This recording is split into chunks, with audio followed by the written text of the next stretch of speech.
তো আসসালামু আলাইকুম সম্মানিত ভিউয়ার্স, আমরা 15 কেজি চালের কাচ্চি বিরিয়ানি পাক করব। এর জন্য আমরা ব্যবহার করেছি একটি পাতিলের মধ্যে 21 কেজি পানি ও 3 কেজি তেল।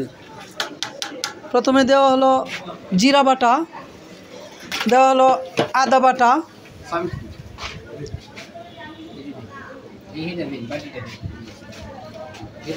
দেওয়া হলো কাঁচামরিচ ও এলাচি দারচিনি, পাশাপাশি তেজপাতা ও টক দই।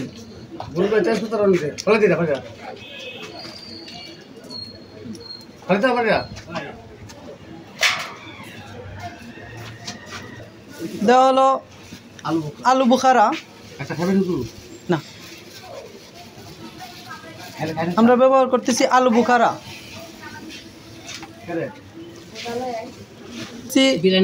রাঁধুনি রেডিমিক্স বিরিয়ানি মশলা 3 প্যাকেট, 15 কেজি চালের জন্য 3 প্যাকেট, 2 প্যাকেট দেওয়া হলো।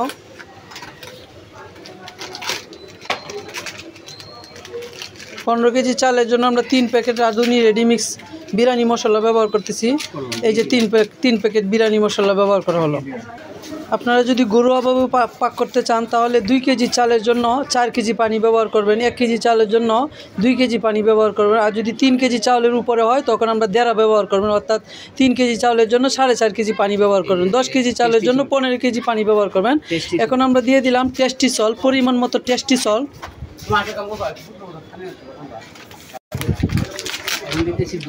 গুঁড়া দুধ ব্যবহার করা হলো কত 250 গ্রাম। পাউডার দুধ অর্থাৎ গুঁড়া দুধ 250 গ্রাম ব্যবহার করেছি। 15 কেজি চাউলের জন্য 250 গ্রাম গুঁড়া দুধ ব্যবহার করেছি। এখন দেওয়া হচ্ছে পরিমাণ মতো লবণ, স্বাদ মতো লবণ। চাউল দেওয়া হচ্ছে। আমরা 14 কেজি চাল এখানে ব্যবহার করেছি।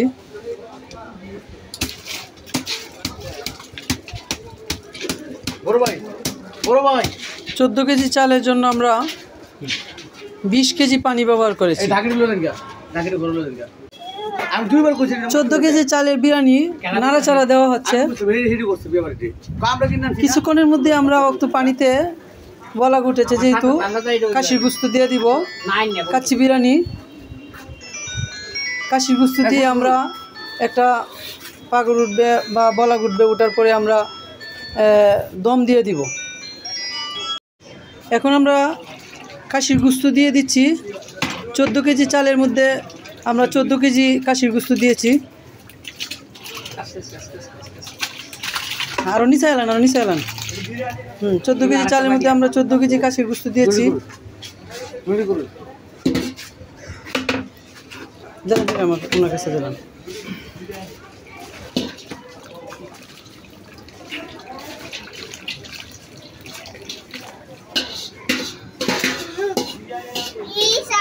আরো কত বুঝতে আছে নিয়ে আসুন।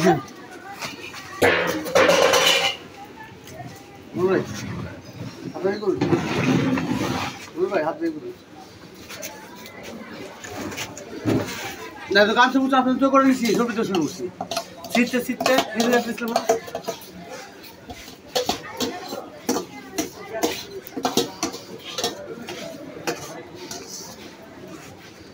গুস্ত দেওয়া হয়ে গেল, খাসির গুস্ত দেওয়া শেষ।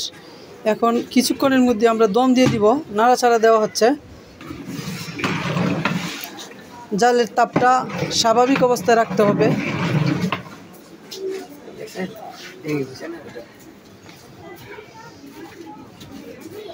পাতিল বইটা আমরা দম থেকে বিরিয়ানিটা ঢাকনাটা দিলাম। আলহামদুলিল্লাহ সুম্মা আলহামদুলিল্লাহ, আমাদের বিরিয়ানি কমপ্লিট হয়েছে। 14 কেজি চালের বিরিয়ানি আমরা কমপ্লিট করেছি। ধন্যবাদ।